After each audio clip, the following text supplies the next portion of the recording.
வணக்கம். Warm greetings from Shadow Clinics and Diagnostic Heart Lung Vascular Foundation, Coimbatore. நான் உங்களுடன் doctor PR Murugesan, நம்முடன் doctor Arun Kaushik. வணக்கம். வணக்கம் சார். நாம் கடந்த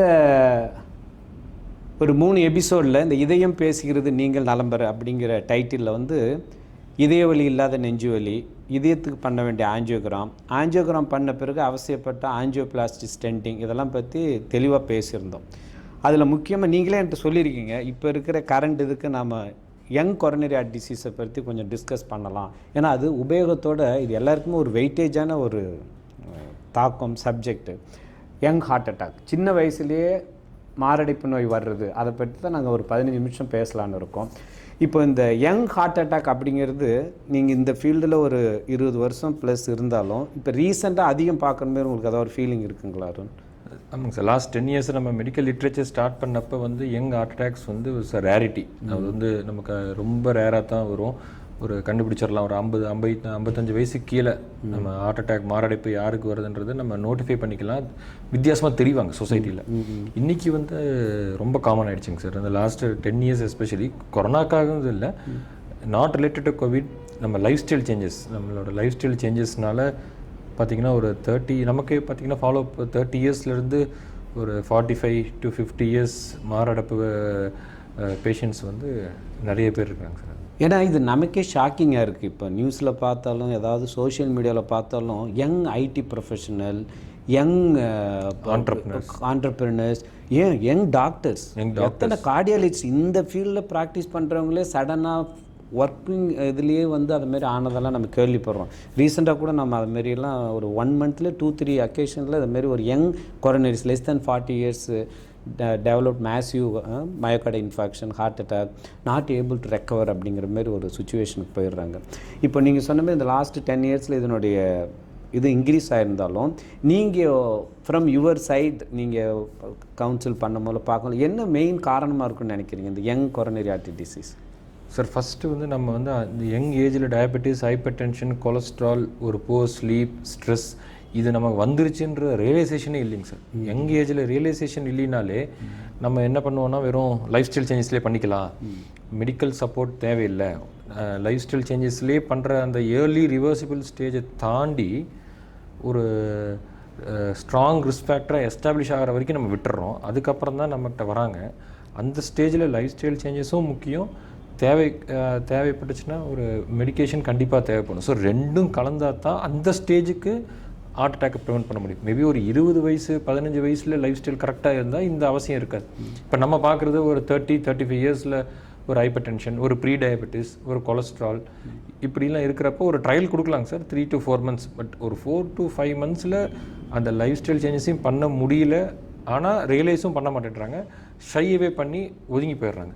ஸோ அப்படி இருக்கும் போதில் இந்த லைஃப் ஸ்டைல் டிசீஸ்னு சொல்கிற இந்த hyper tension, diabetics, abnormal cholesterol, அவங்களுடைய ஸ்மோக் ஹேபிட், செடென்டரி லைஃப் இதெல்லாம் கூட அவங்களுக்கு ஃபேமிலி ஹிஸ்ட்ரி இருந்ததுன்னா அது எப்படி அஃபெக்ட் பண்ணுது? சே ஃபார் எக்ஸாம்பிள் ஒரு யங் ஹார்ட் அட்டாக் பார்க்குறோம், 39 இயர்ஸ், இட்ஸ் யங் ஒன்லி. நீங்கள் சொன்ன மாதிரி இந்த 50க்கு கீழே வர்றவங்களும் அந்த கேட்டகரியில் வராங்க.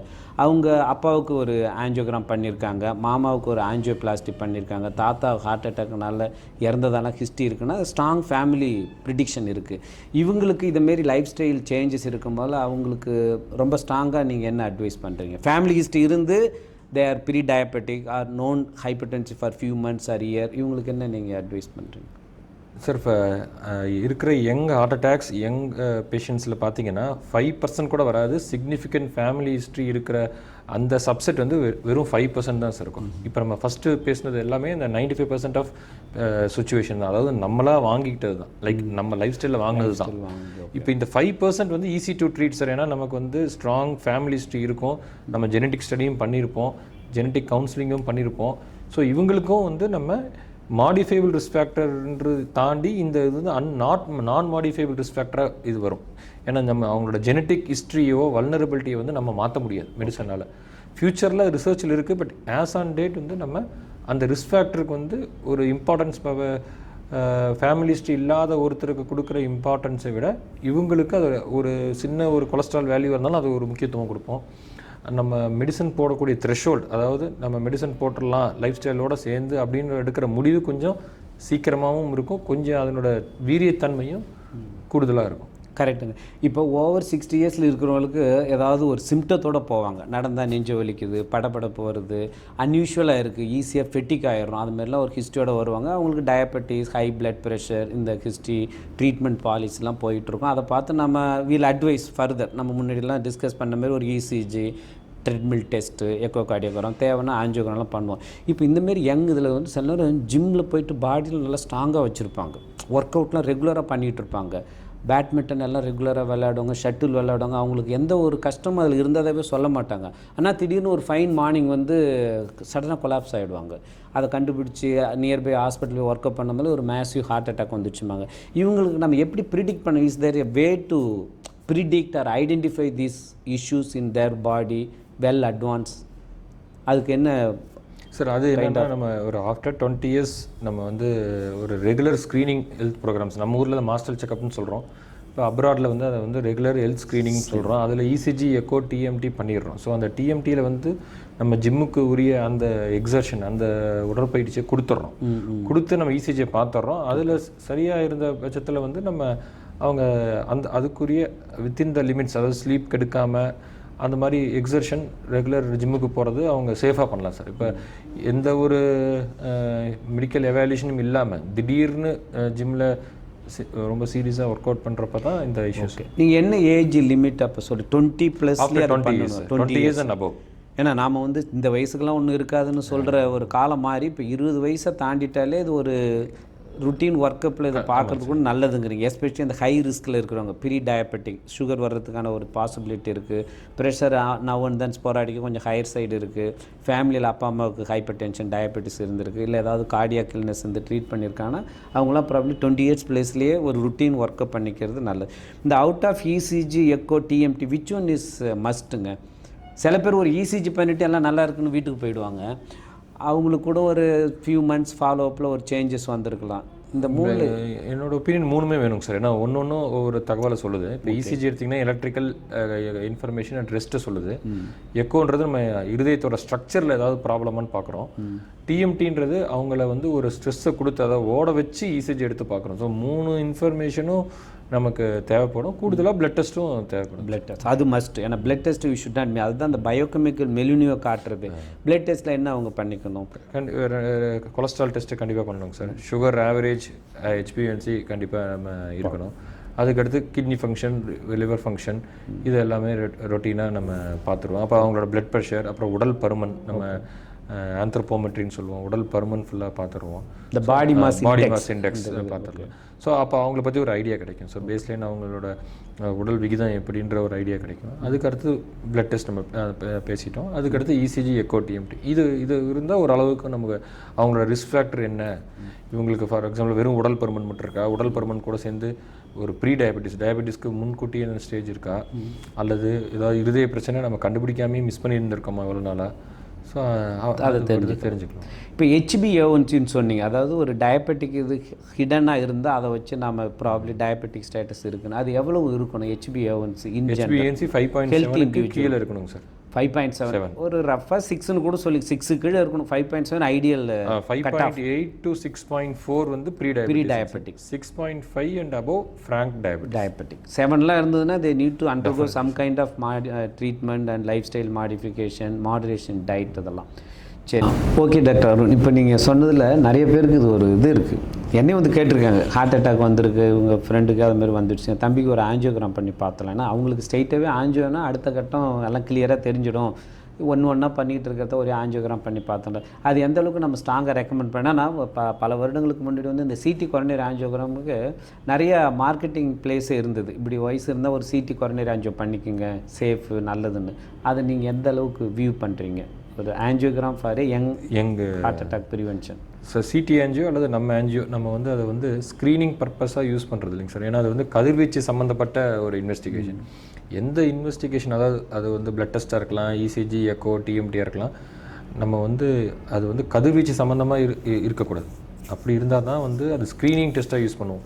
ஸோ இந்த சிடி ஆஞ்சியோ அண்ட் ஆஞ்சியோகிராம் இது வந்து நம்ம ECG, echo, TMT, blood test and நீங்கள் கேட்ட மாதிரி ஸ்ட்ராங் ஃபேமிலி ஹிஸ்ட்ரி, இந்த மாதிரி ஏதாவது ஒரு ஸ்ட்ராங் ரிஸ்க் ஃபேக்டர் இருக்குது, நமக்கு கொரோனரி ஆர்டரி டிசீஸ் அக்ளூஷன் இருக்குன்ற ஒரு ப்ரீ ப்ராபபிலிட்டி கன்க்ளூஷன் வந்தால் மட்டும்தான் இதை நம்ம கேட்டு செய்யக்கூடிய டெஸ்ட். அது சிடி ஆஞ்சியோவாக இருந்தாலும் சரி, ஆஞ்சியோகிராமாக இருந்தாலும் சரி. மற்றபடி அதை ஒன்று பண்ணிட்டா எல்லாம் தெரிஞ்சிடும் அப்படின்றது கிடையாது. ஏன்னா அது வந்து எஃபெக்ட் அன்னைக்கு இருக்கிற எஃபெக்டை சொல்லுமே தவிர நாளைக்கு வருமா வராதான்ற ரிஸ்க்கை வந்து 100% அது சொல்ல முடியாது.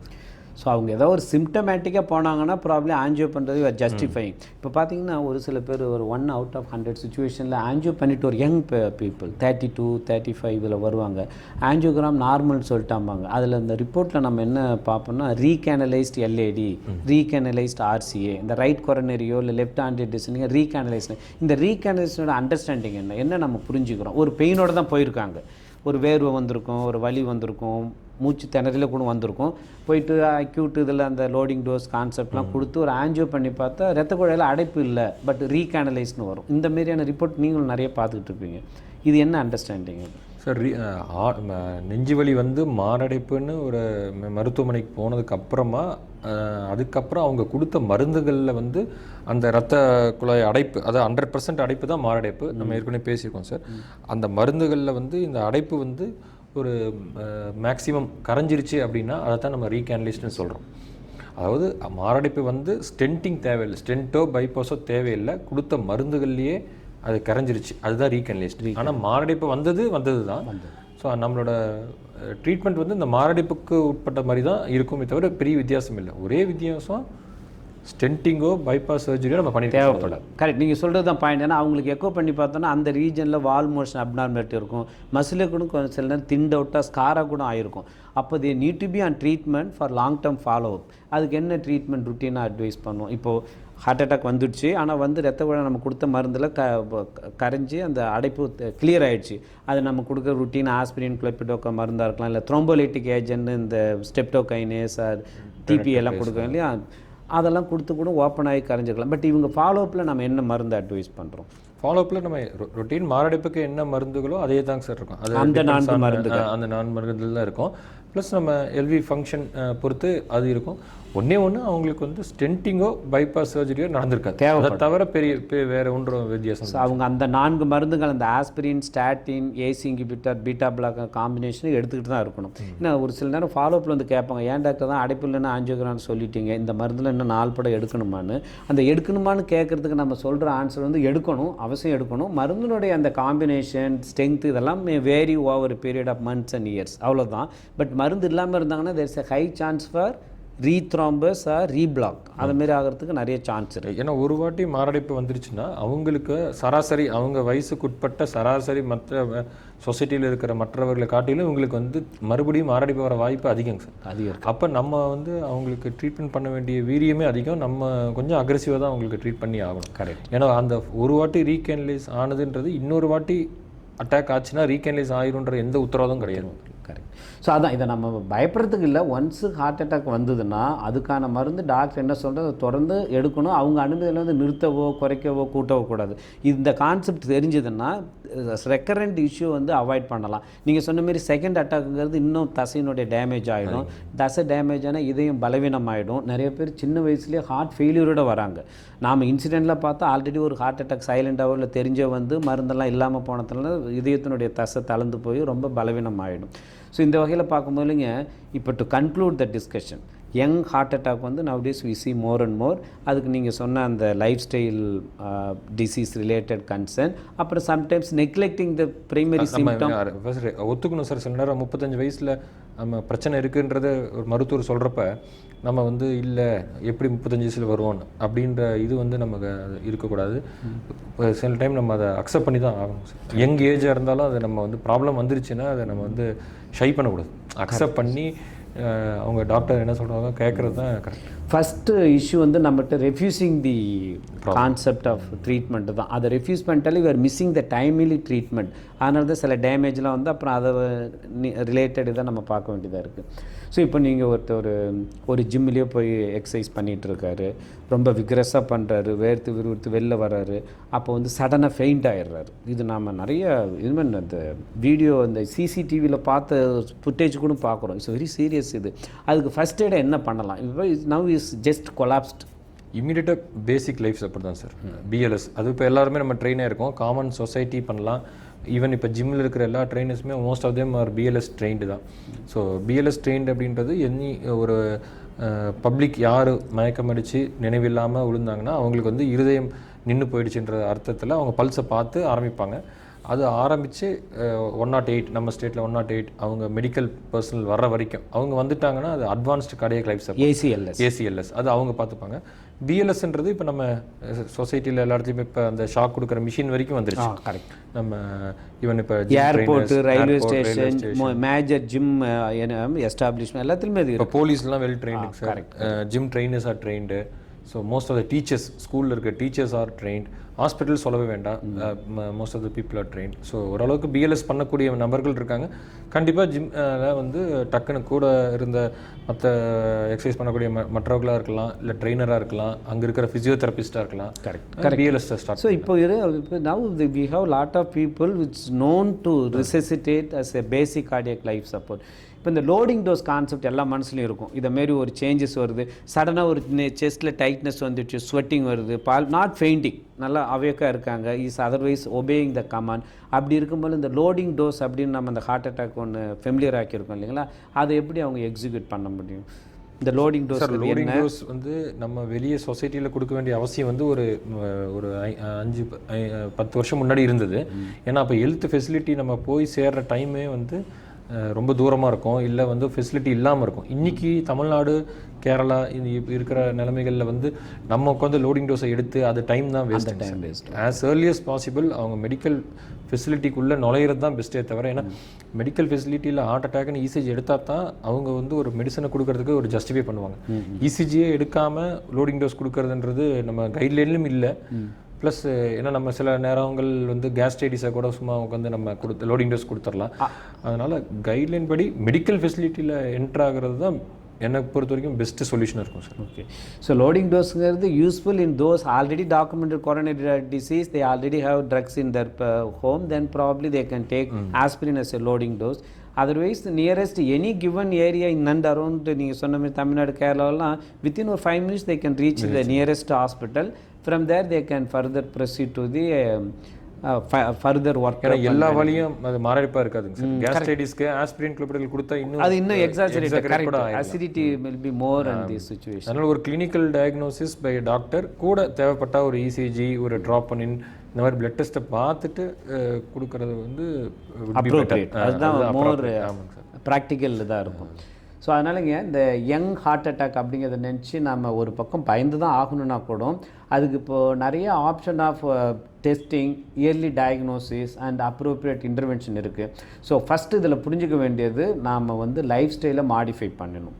லைஃப் ஸ்டைல் மாடிஃபிகேஷன் இருந்தாலே உங்களுக்கு ஸ்ட்ரெஸ் லெவல் கம்மியாகும் போது உங்களுடைய மெட்டபாலிக் மெலினியூ, மற்ற அந்த ஹை பிளட் ப்ரெஷர் சேஞ்சஸ் இதெல்லாம் செட்டில் ஆச்சுன்னா நாள்பட உங்களுடைய இதயத்துக்கு இரத்த குழாயினுடைய தரம் வந்து நல்லா பாதுகாக்கப்படும். அதனால் வர்ற அக்யூட் சேஞ்சஸ் இல்லாமல் பார்த்துக்கலாம். எல்லாத்துக்குமே காரணம் பிளட் கிளாட் ஆகிறது தான் அப்படிங்கிறது நம்ம தெரிஞ்சிருக்கிறதுனால ஸ்மோக்கை அவாய்ட் பண்ணனால இதுமாரி ஒரு அக்யூட் கொரோனரி ஈவெண்ட்டையோ இல்லை செரிப்ரோவாஸ்குலர் ஈவெண்ட்டையோ நம்ம தவிர்க்க முடியும். Smoke is a very important co factor for all acute changes. So அதனால் young people should never consider smoke as an option for any reason. Smoke ஏன் ரொம்ப பண்ணுறாங்கங்கிறது இந்த யங் ஏஜில் பார்த்தோன்னா என்ன சொல்கிறாங்க டாக்டர் அருண்? இப்போ ஸ்மோக்கிங்கை விட இப்போ ஆல்கஹால் தான் நம்ம ஆல்கஹால். ஆமாங்க சார், ஸ்மோக்கிங் அதான் ட்ரக்ஸ் இன்க்ரீஸ் ஆயிடுச்சு. ஸோ ஸ்மோக்கிங் வந்து ஒரு மாதிரி ஸ்டாட்டிக்காக இருக்குன்னு ஐ டூ ஃபீல்.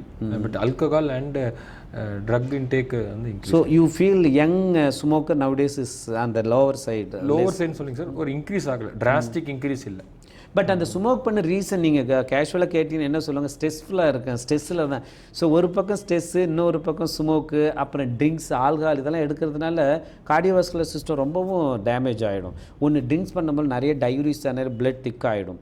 அப்புறம் ஸ்மோக் பண்ணுறதுனால அந்த பிளட் திக்கனிங் அதிகமாகிடும். எண்டோத்தில் இன்ஜுரி, நம்ம இதெல்லாம் பேசியிருக்கோம், அந்த எண்டோத்தில் இன்ஜுரி ஆகிடும். அப்போ ஈஸியாக இட் வில் கெட் கிளாட்டட். ஒரு பக்கம் ஸ்ட்ரெஸ்ஸில் அந்த ஸ்ட்ரெஸ் ரிலேட்டட் அந்த சி ரியாக்டிவ் ப்ரோட்டீன் இதெல்லாம் இன்ஃப்ளமேட்டரி ஆக்டிவிட்டீஸை பாடியில் ரொம்ப அதிகமாக இருக்கும். அதனால் இந்த பேசிக் கோர் வில்லன் அப்படின்னு சொல்லணும்னா ஸ்ட்ரெஸ்ஸை நம்ம தவிர்க்கிறதுக்காக எடுக்கிற ஸ்மோக் வந்து அனதர் வில்லன். ஸோ ரெண்டு இதுவுமே கைகோத்து போகும்போது உங்களோட ரிஸ்க் வந்து எக்ஸ்ட்ரா ஆகிடுது. அது கூட உங்களுக்கு நீங்கள் சொன்ன அந்த prediabetic status, high blood pressure, நீங்கள் இப்போ யங் பீப்புளெலாம் ஜஸ்ட்டு கையை வச்சு பிபி செக் பண்ணிங்கன்னா ஈஸியாக 180, 190 சிஸ்டால் இருக்குது. So this all says that Dhar life style is not good, the sleep is not adequate. So ஒன்று வந்து ஸ்ட்ரெஸ்ஸை குறைக்கணும், ஸ்லீப்பை வந்து குவாலிட்டி ஸ்லீப் இன்க்ரீஸ் பண்ணணும். இந்த quality how long you want to ஸ்லீப்புங்க? 20 years to 40 years minimum 7 to 8 hours sleep வேணும் sir. நீங்கள் எவ்வளோ நேரம் தூங்குறீங்க? 7 to 8 hours சார். பட் நம்ம நைட்டு கேஸுக்கு போனோம்னா இப்போ அந்த ஒரு பிரேக் இருக்கும் இல்லைங்க சார். நம்ம நைட்டு நம்ம ப்ரைமரி பிசி ஆஞ்சியோபிளாஸ்டிக் போகிறோம்னா அந்த பிரேக் இருக்கும். பட் அதையும் நம்ம காம்பன்சேட் பண்ணணும் சார். நெக்ஸ்ட் டே அதுக்கு ஒரு நேப். அது கரெக்டு. நாம் இதை வந்து பேசினாலும் ரெண்டு பேருமே ஹார்ட் ஸ்பெஷலிஸ்ட்டு. நீங்கள் கார்டியலிஸ்ட், நான் கார்டியக் சர்ஜன். நாம் எவ்வளோ ஸ்ட்ரெஸ்ஃபுல்லாக இருக்கோம், நாம் எவ்வளோ தூங்குகிறோம், நாம் of course we are not into the intelligent all this எதுனா கூட நம்ம லைஃப் ஸ்டைல் எப்படி வச்சுருக்கணும்னு பார்த்தா சில இடத்துல நம்ம காம்ப்ரமைஸ் பண்ணுறோம். ஏன் அப்படின்னா பேஷண்ட் கேருக்காக தான், வேறு எதுவுமே இல்லை. பேஷண்ட் லேட் நைட்டு வராங்க, ஹார்ட் அட்டாக், நீங்கள் அப்போ போய் தான் ஆகணும். You can't take care of your sleep at that time, at least in another decade plus. So அப்படி இருக்கும்போதுங்க, ஸோ நல்ல தூக்கம், உங்களுடைய ஸ்ட்ரெஸ் இல்லாத ஒரு life style, day to day life style, உணவில் ஒரு நல்ல மாடிஃபிகேஷன் அண்ட் ரெகுலர் எக்ஸசைஸ். நீங்கள் எக்ஸசைஸ் ரெகுலராக பண்ணுறீங்க, நானே கண் கூட பார்த்துருக்கேன். மற்ற இந்த யங் ஜெனரேஷன் நீங்கள் என்ன அட்வைஸ் பண்ணுறீங்க? அந்த எக்ஸசைஸ் வந்து கன்சிஸ்டண்டாக பண்ணணும் சார். அவங்க மக்கள் வந்து காஸ்மெட்டிக்காக பண்ணுறாங்க. லைக் மசில் பில்டிங் இல்லாமல் பண்ணாமல் காஸ்மெட்டிக்காக பண்ணாமல் ஸ்லோ கன்சிஸ்டன்ட் ஒரு டிசிப்ளின் வரணும் சார். டிசிப்ளினாகவே ஒரு எக்ஸசைஸ்ன்றது வந்து அவங்களோட பார்ட் ஆஃப் ரொட்டீனாகவே மாறணும். அட்லீஸ்ட் 5 days a week இருந்ததுன்னா கண்டிப்பாக it makes a huge difference. நம்ம 20 வயசு அவங்க எப்படி ஸ்கூல் காலேஜில் ஸ்போர்ட்ஸோட டச் இருக்கும், அதுக்கப்புறம் நம்ம அந்த காலேஜ் முடிகிறதுலேருந்து விடக்கூடாது. அதிலிருந்து கடைசி கன்சிஸ்டன்சி தான்.